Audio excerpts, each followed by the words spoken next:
Hi friends, ನಾನು ನಿಮ್ಮ Nalini. Rice fry ಮಾಡಿರೋ ಬಾತು ತುಂಬ ಚೆನ್ನಾಗಿರುತ್ತೆ ನೋಡಿ. ಮಾಡೋಣ. ಅಕ್ಕಿನ ಹುರ್ಕೊಳ್ಳಿ ಚೆನ್ನಾಗಿ.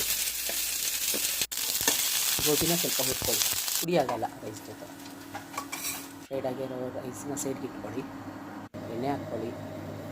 ಅಕ್ಕಿನ ಸ್ವಲ್ಪ ತೊಳ್ಕೊಂಬಿಟ್ಟು ತಂದಾದಮೇಲೆ ಒಗ್ಗರಣೆಗೆ ಹಸಿಮೆಣಸಿನ್ಕಾಯಿ, ಚಕ್ಕೆ, ಲವಂಗ, ತರಕಾರಿ, ಬೆಳ್ಳುಳ್ಳಿ, ಶುಂಠಿ, ಹುರಿದಿರೋ ಹೂವು ಎಲ್ಲ ಹಾಕೊಂಡು ಸ್ವಲ್ಪ ಫ್ರೈ ಮಾಡಿ. ಆಮೇಲೆ ತೊಳೆದಿರೋ ಅಕ್ಕಿನ ಇದಕ್ಕೆ ಹಾಕೊಂಡು ಫ್ರೈ ಮಾಡಿ. ಆಮೇಲೆ ನೀರು ಹಾಕಿ, ಉಪ್ಪು ಹಾಕಿ ಒಂದ್ಸಲ ಕಲಸಿ, ಉಪ್ಪೆಲ್ಲ ಎಲ್ಲ ಕಡೆ ಸೇರೋ ಹಾಗೆ ಉಪ್ಪು ಕಲಸಿ ಚೆನ್ನಾಗಿ ಕುದೀಲಿ.